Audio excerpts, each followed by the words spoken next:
it wasn't until I found Islam that all of my questions were answered.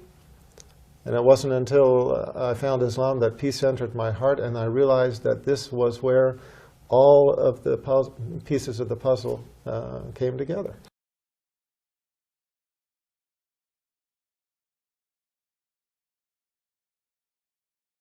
Everybody at some time in their lives asks themselves, who made me? Dr. Lawrence Brown from the USA.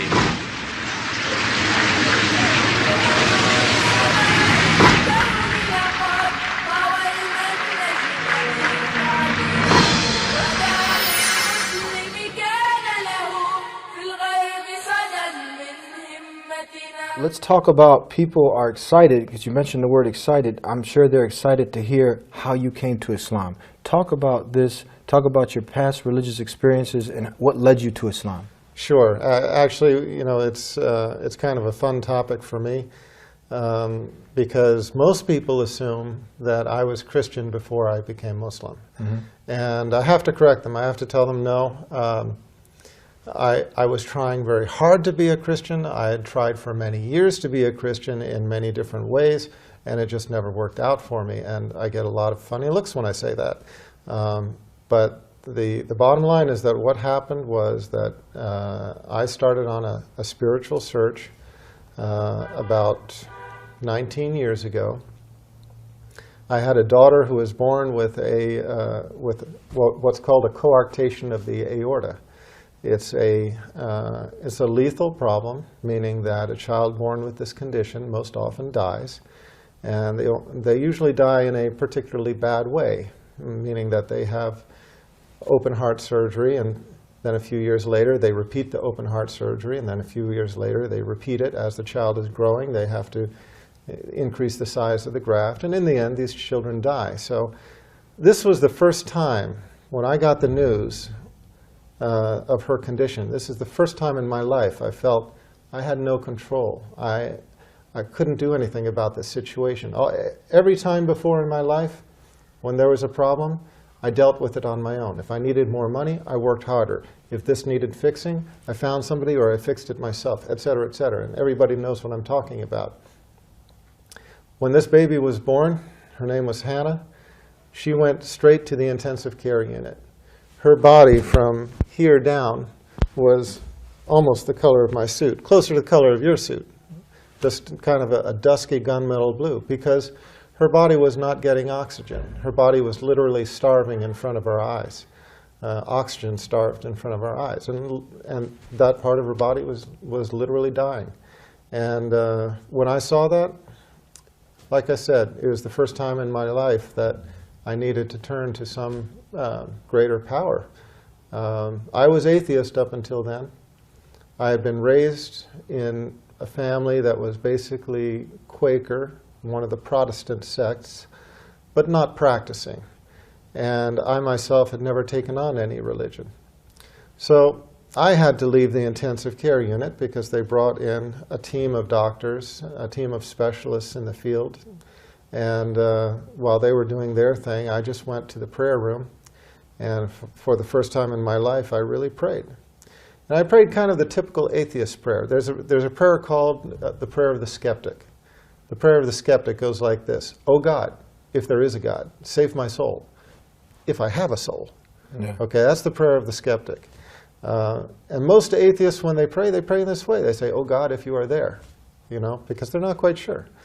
And that's basically what I prayed. I just said, "Oh God, if you're there, I don't know if you're there or not, but if you are, I need help." And I made a promise to my Creator on that day. I promised that if He would save the life of my child and then guide me to the religion that was most pleasing to Him, that I would follow. And that was the simple promise.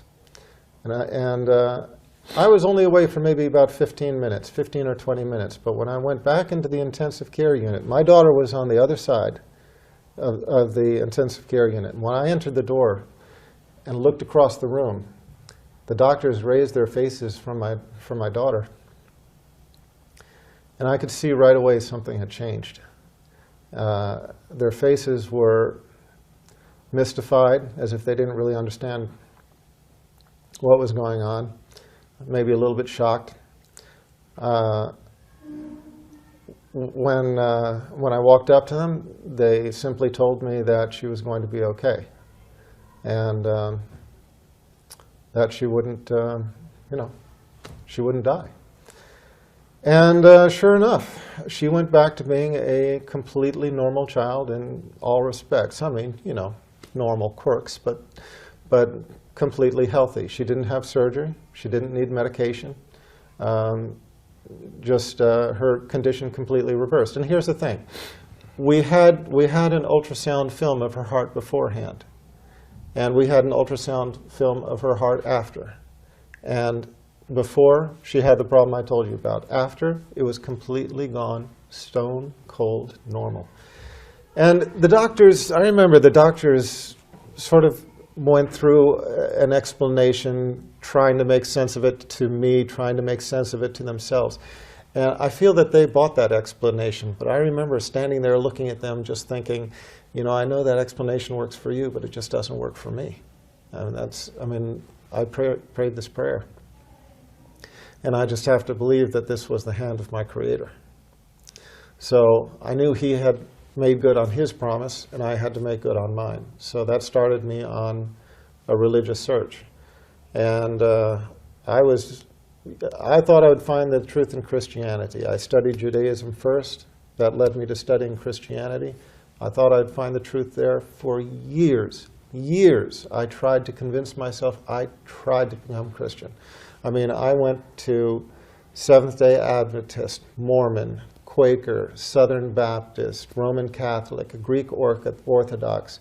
I don't know exactly how many different sects, how many different churches I went to, trying to find the truth of Christianity. And I always kept coming up against the same thing. I always kept liking some part of it, but having trouble with others. And when it came down to the tenets of faith, I would talk to the priests, and I would say, well, how about this? And they couldn't explain it. And how about that? And they couldn't explain that. And, well, what about this?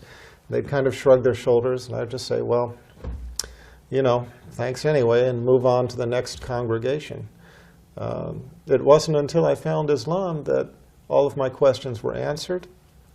And it wasn't until I found Islam that peace entered my heart, and I realized that this was where all of the pieces of the puzzle came together.